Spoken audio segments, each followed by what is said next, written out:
Mehdi Hassan, welcome to a special Zeteo interview with Rene Lichtman, who is a Holocaust survivor. 86 years old. Rene, welcome. Thank you so much for taking time out to speak with me. I just want to let our viewers know why we're speaking today. The Forward newspaper, which is a Jewish American independent publication, had a story recently that caught my eye, so I wanted to speak to you, Rene, in which they reported that Holocaust survivor Rene Lichtman, 86, laid down in the road outside of a Detroit area Holocaust museum to protest Israel's military campaign in Gaza. You held up a sign, Rene, saying, "Jews and allies say never again for anyone." Days after that protest, Rene, you got a call, and you are a Holocaust survivor who does talks at the Zekelman Holocaust Centre in Michigan. And you got a call from the center, from the CEO, saying the board had voted to remove you as a speaker in its Survivor Talk Sundays. Rene, did they do that because of your views on Gaza, because you're protesting on behalf of the Palestinians right now? Yeah, that's I call it Jewish McCarthyism, but it's not surprising. They had warned me in the past because I had, as a speaker for the last 20 years, periodically, like around the immigration issue with ICE, if you remember, when I speak, I make a reference to contemporary issues in terms of immigration. So the things have changed in the last few months, and so I've been speaking there for the last 20 years to audiences after they have a tour of the museum. This is all common, but now I see the museum as one of the institutions that does the brainwashing around Israel, Palestine, and it's not a neutral territory. So, for example, their perspective on the Nakba would be very slanted. So I laid down, and the CEO contacted me and the board of directors. Now, I was ready for that.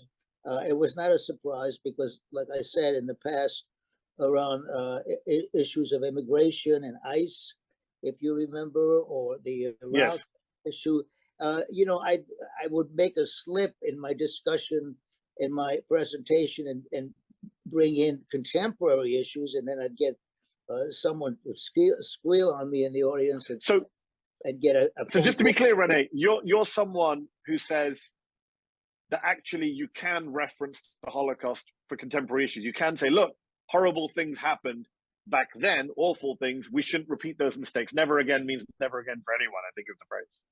Right, and that's not allowed. That is not allowed.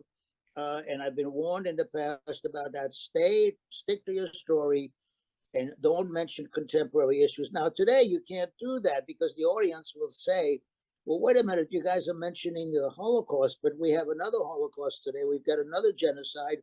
This ain't 4 or 5 months ago. This is today.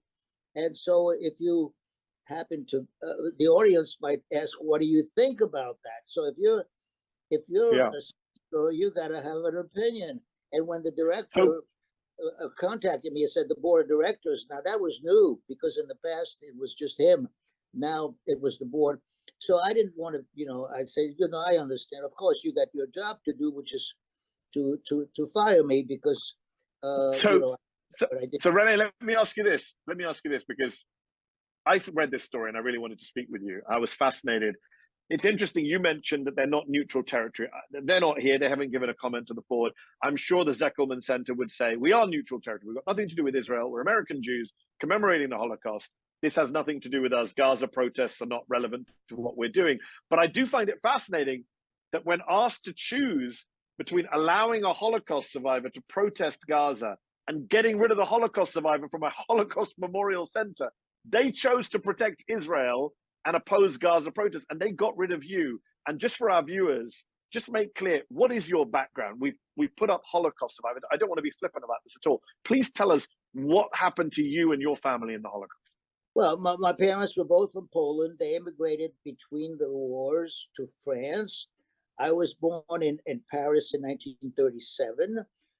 Fortunately, my father was able to find a hiding place for me before he joined the French army, and he was killed right away because he was a foreigner, so they put him in the French Foreign Legion, which is like suicide squads, and so he was killed within the first 2 weeks.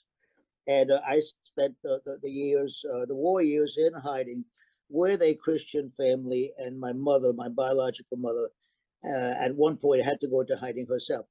And after the war, I I went back to my biological mother and my Jewish identity, which I didn't know, of course. I came to the United States in 1950 at the age of 13. And it's, little by little, I was always on the left. My father was on the left. If you were an anti-fascist, that's what you were. You're also a veteran, I believe, of the U.S. military. I was in the U.S. military. Yeah, I was stationed in the South in the 80s, the South of the United States. And so I witnessed, the signage about blacks and white fountains and all of that in the Texas, in the late 50s. And I knew that, they were racist, fascist elements down there. And I was next. I was on the list. Blacks were first, and then the Jews. So I've always been on the left in terms of Vietnam. So Rene, a lot of people hear you speak in this way, protesting Israel, saying never again, invoking the Holocaust. They would say that even if you're a Holocaust survivor, you sound like a quote unquote self-hating Jew. What do you say to your fellow Jewish critics who don't agree with you on this issue? Well, I'm 86 years old. Do I care what they think? I think they're idiots.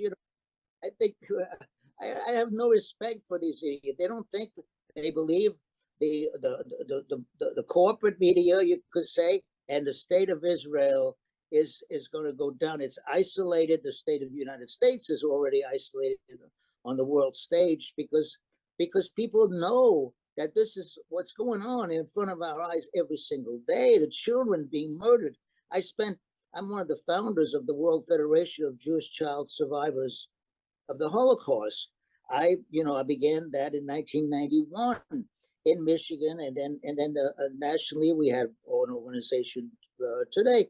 And what I did for all those years, I spoke about the crimes against Jewish children, that they should never happen again. And suddenly here we are with the Jews becoming the oppressors. You say we've gone from being the oppressed to the oppressors. A lot of your fellow Jews would say, no, we've gone from being defenseless and getting killed, their argument would be, to having a strong state that allows us to defend ourselves. And people like you are making us weaker. You're not allowing us to defend ourselves against Hamas, who want to do a new Holocaust. What's your response to that? Yeah, right. So for a long time, and still, I'm a supporter of a two-state solution. And for a long time, I supported a self-defense. But today, it's not. You've got a fascist government in Israel. You've got a fascist, racist, and it started with Maya Kahanim, that I, from Brooklyn, that I knew, who was, it's hard. We're in denial, the Jewish people, both in Israel and here. But we're no longer, I know we claim to be the biggest victims in the world.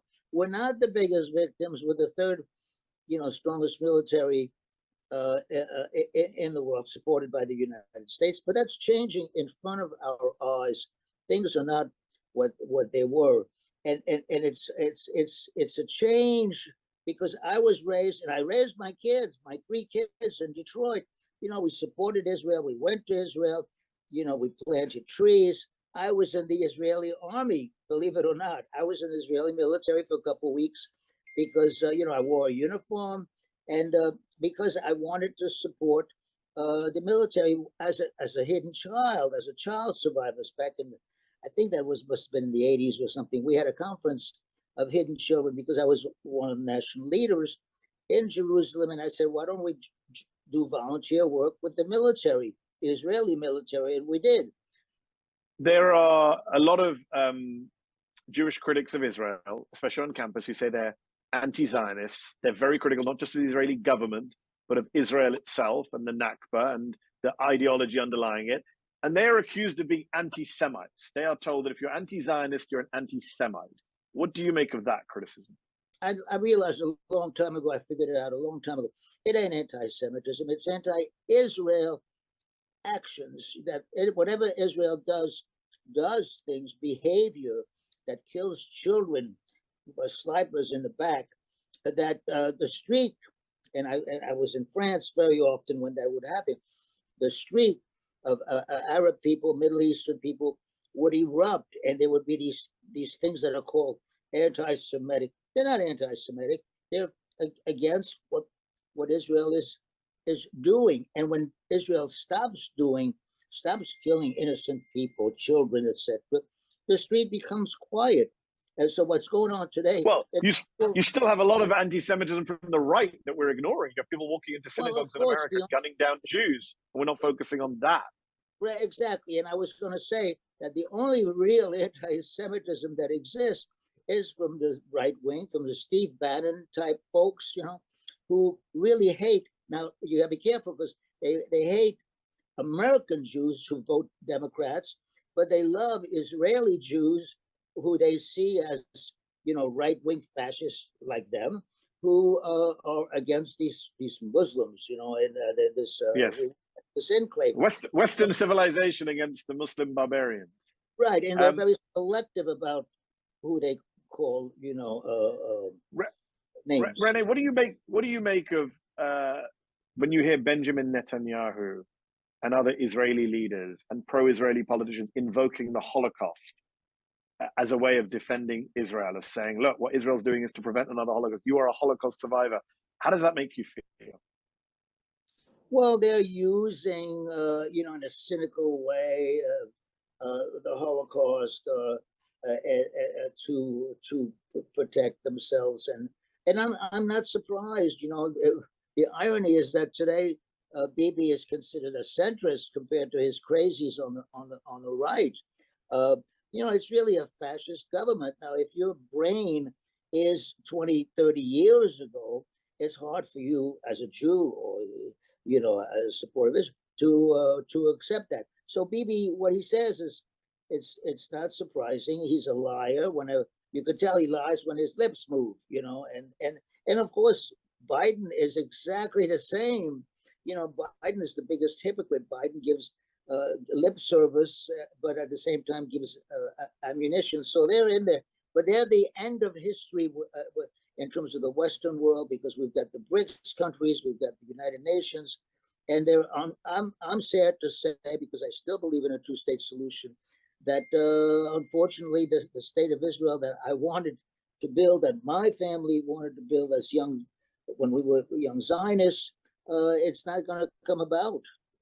Israel is not, it's isolated on the world stage, and the street, public opinion is against. We used to be a moral compass. We're not any longer. Rene Lichtman, thank you so much for your time. Appreciate you taking time out.